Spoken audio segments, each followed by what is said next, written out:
My husband just confessed to me that he settled for me. Disclaimer is not my story time, send me an Instagram. Ugh. My husband and I met when we were in college. My best friend at the time, let's call her Tori. Her and I lived together and were best friends. We did everything together. I mean, we were like sisters. Let's call my husband Jack. Jack came to school and he was a newbie. He had 0 friends, so Tori and I decided to take him in. So the 3 of us went on to become the 3 Musketeers. He would stay over our apartment so much that we actually just asked him to move in. We would cook for each other, help each other study. We would even do each other's laundry whenever somebody needed help. I'm telling you, we were all like a tight-knit family. But I have a confession. As soon as Jack moved in, I started falling in love with him. But at the time, I never had the balls to ever tell him. You see, Tori was considered the prettier of the 2 of us. And I never resented Tori for that, but people made it very clear that she was the prettier one. And she was always the one to get hit on, never me. But one night, we all got drunk and Jack ended up kissing me. He actually even tried to hook up with me, but I said no, part 2 is up. My husband confessed that he settled for me. Disclaimer, it's not my story time, I sent me on Instagram. That night he tried to hook up with me, but I said no. Following morning, he actually apologized. At the time, Tori had just started dating another guy. I mean, Tori had a new boyfriend every single week. At the time, I wished I could have 1 boyfriend. While she had 10, I had 0. This is when I started noticing that Jack was a little jealous of Tori's new relationship. Anytime her new boyfriend would come over, he would get in a really bad mood. I asked him if he was jealous and he said no. A few days later, we all got drunk again and Jack kissed me again. Eventually, we ended up dating and he asked me to be his girlfriend and then we got married. And that all happened within a year. Tori at this time had already gotten married to the guy that she was dating. We actually both had our weddings around the same time. At the time, I felt so lucky that I was able to marry the man that I had fallen in love with in college. I was actually afraid that I would end up alone because I wasn't as pretty as Tori. Fast forward to a year after we all got married. We actually all ended up living in the same cities as well. Tori invited us over for dinner to see their new house. During the dinner, my husband decided to have a few too many drinks. And that's when he blurted out, "I actually liked Tori before I liked you. I only married you because Tori got engaged." They all laughed at this. They clearly thought it was a joke. I laughed it off too. Part 3 is up.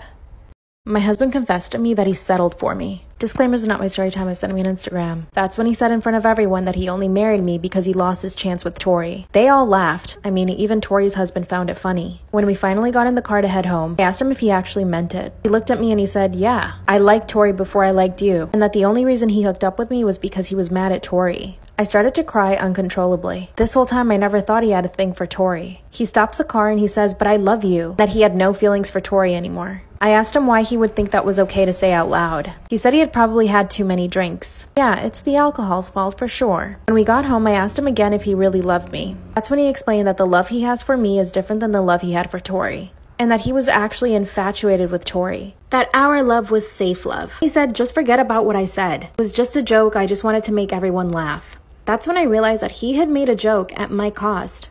And it was all to make Tori laugh. I called Tori the next day and explained everything to her. That's when she confessed that her and Jack had been hooking up in college. That sometimes they would hook up when I was asleep on the couch. That they had even done it on top of the kitchen counter and in my bedroom. I told my husband, and that's when he said that I needed to let it go. That Tori was part of the past. He doesn't even touch me or kiss me. He's always angry and reproaching everything that I did. Thinking about leaving him. We don't have kids yet. What should I do? Am I the asshole for not paying for my niece's college tuition? I, 45 male, am the father of 3, 21 male, 25 male, and 18 female. I also take care of my niece, 17 female, after her father passed away. My wife, 45 female, and I have always treated her like family, and we give her things equally so she doesn't feel left out. I honestly really care about her, but financially I can't support her all my life. When my eldest moved out, I had more money to spare, so I was able to get her more things. My daughter is now going away to college, so my niece was excited and came to my wife and I to talk about colleges she liked. I told her that was fantastic and she should start looking at scholarships. Am I the asshole for not paying for my niece's tuition? I said it was great she was thinking about college and that she should start applying to scholarships now so it was easier later. She then asked why when her scholarship would be paid for. I told her that no, I wouldn't. I only had money to pay for my kids, but I would help her out with the basic necessities. She was silent after that and went to her room. Apparently she spoke to my father because he called me in a rage and said I was being cruel, especially since my brother was always close to me when he was alive.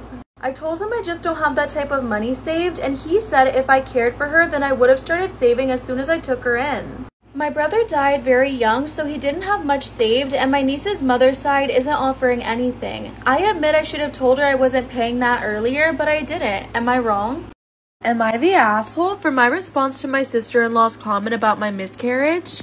Me, female 31, and my sister-in-law Valerie never had a close relationship for some reason. We were on okay terms most of the time, and that is until she started making comments about my physical health. She'll say how thin and small my figure is, but I've always been like this, especially my flat chest or non-existent butt. In comparison, she's blessed in those areas. She cares so much about her appearance. Most of her time and money is spent on that. Anyway, I try not to get offended. I finally got pregnant after 3 years of trying, and the whole family was thrilled. Unfortunately, I had a miscarriage. Am I the asshole for my response to my sister-in-law's comment about my miscarriage?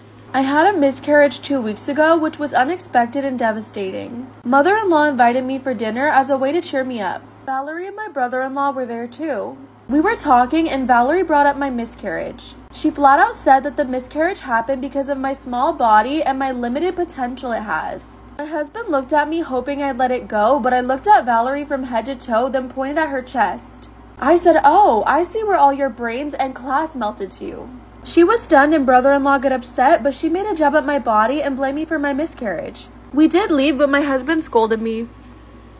Am I wrong for kicking my mother out of my wedding? My late wife passed away 6 years ago, and we dated for 4 years and were married for 1 before her passing. My mom loved her as a daughter, and I guess she truly never recovered.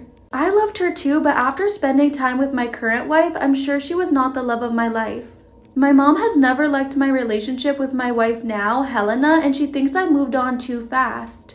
She refuses to admit that the love I have for Helena is stronger. There have been many instances where she's crossed the invisible line, but Helena has always asked me not to say anything. She asked several times if I could invite my late wife's parents to my wedding as an act of love.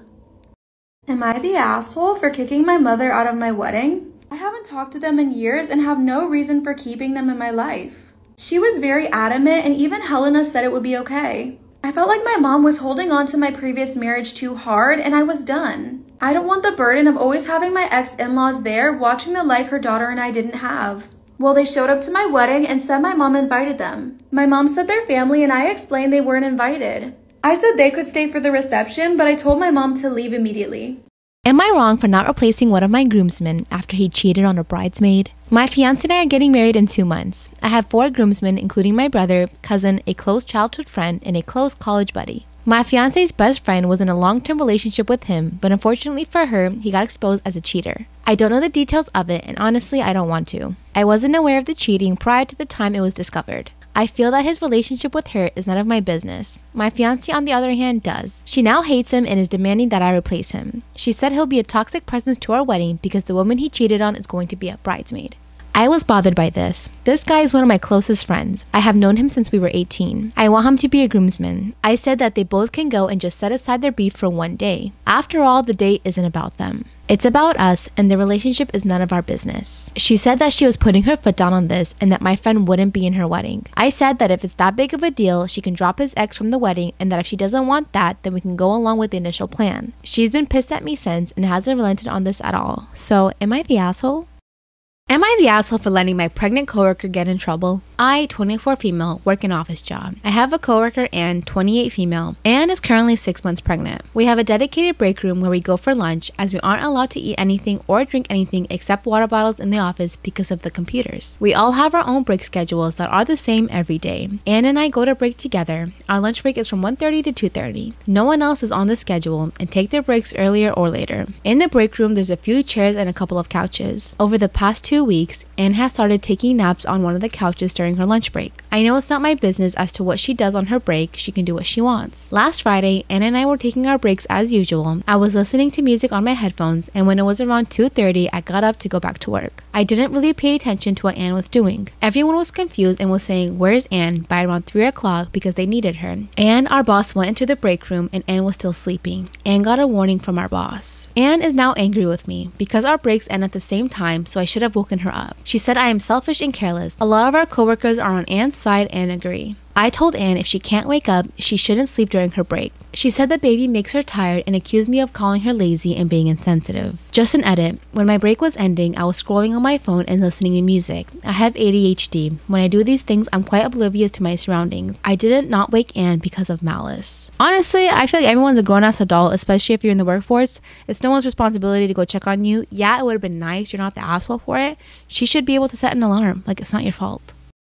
Am I wrong for showing my twin sister's OnlyFans to our parents? I, 18 female, and my identical twin sister, also 18 female, obviously, have always had a tumultuous and competitive relationship. We've always fought over everything: guys, clothes, friends, etc. But our relationship came to a halt a few weeks ago when a mutual guy friend of ours sent me a link to an OnlyFans profile with an attached message that stated, "This you?" Confused, I clicked on the link and was shocked to discover that the profile belonged to my twin sister. The profile picture was very clearly a scantily clad image of her, and the username was my nickname that literally everyone in my life uses. I asked our friend about it and he told me that he had discovered the profile through Twitter and then subscribed to the profile, which included dozens of videos of her doing spicy things, to say the least, solo and with partners, all of which her face was showing. I was floored, and in a fit of rage, I showed the profile to my parents. I mean, literally anyone who saw that profile that knows us would immediately assume that it's me, considering she's basically going by my name. Our parents forced her to delete the profile and she hasn't spoken to me since, claiming that I not only ruined her main source of income, but also betrayed her trust. However, I think that she betrayed my trust by going by my nickname. So, am I in the wrong here?